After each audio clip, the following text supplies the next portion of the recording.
Hello everyone, good morning and I hope you are all safe sa inyong mga biyay.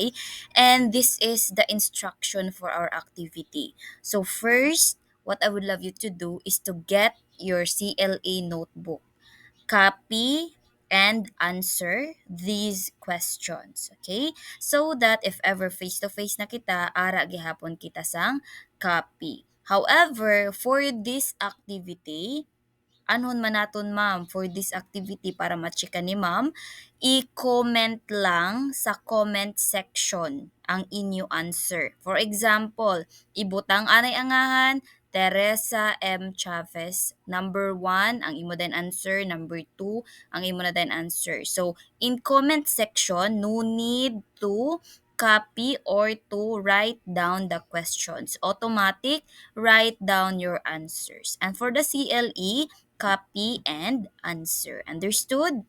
All right. Thank you so much and have a great day.